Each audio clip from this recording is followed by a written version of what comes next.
ನೀರು ಅಮೂಲ್ಯವಾದದ್ದು, ಯಾರು ಕೂಡ ವ್ಯರ್ಥ ಮಾಡಬಾರದು ಎಂದು ಸರ್ಕಾರ ಹೇಳುತ್ತೆ. ಆದರೆ ರಾಯಚೂರು ಜಿಲ್ಲೆಯ ಮಾನ್ವಿ ಪಟ್ಟಣದ ಫಾತಿಮಾ ನಗರದಲ್ಲಿ ಪೈಪ್ ಮೂಲಕ ನಿತ್ಯ ಸಾವಿರಾರು ಲೀಟರ್ ಪೋಲಾದ್ರೂ ನಮಗ್ಯಾಕೆ ಇದೆಲ್ಲ ಅಂತ ಪುರಸಭೆ ಮುಖ್ಯಾಧಿಕಾರಿ ಗಂಗಾಧರಪ್ಪ ಸಾಹೇಬ್ರು ಕಣ್ಣಿದ್ದು ಕುರುಡರಾಗಿದ್ದಾರೆ.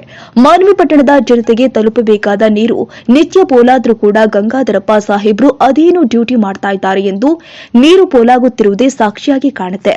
ಮುಖ್ಯ ಪೈಪ್ನಿಂದ ನೀರು ಪೋಲಾಗಿ ಕಾಲುವೆ ಅರಿತಾ ಇದೆ ಎಂದು ಪುರಸಭೆ ಮುಖ್ಯಾಧಿಕಾರಿ ಗಂಗಾಧರಪ್ಪ ಸಾಹೇಬ್ರಿಗೆ ತಿಳಿಸಿದರೂ ಕೂಡ ಪ್ರಯೋಜನ ಇಲ್ಲವಾಗಿದೆ ಎಂದು ಸಾರ್ವಜನಿಕರ ಆರೋಪವಾಗಿದೆ. ಶಾಸಕ ಹಂಪಯ್ಯ ನಾಯಕ ಸಾಹೇಬ್ರೆ, ನೋಡಿ ಸ್ವಾಮಿ, ಇನ್ನು ಕೆಲ ತಿಂಗಳಲ್ಲಿ ಬೇಸಿಗೆ ಕಾಲ ಬರುವ ಸಾಧ್ಯತೆ ಇದೆ. ನೀವಾದರೂ ಎಚ್ಚೆತ್ತುಕೊಂಡು ಪೈಪ್ ಮುಚ್ಚಿಸುವ ಕೆಲಸ ಮಾಡಿ ಶಾಸಕ ಹಂಪಯ್ಯ ನಾಯಕ್ರೆ.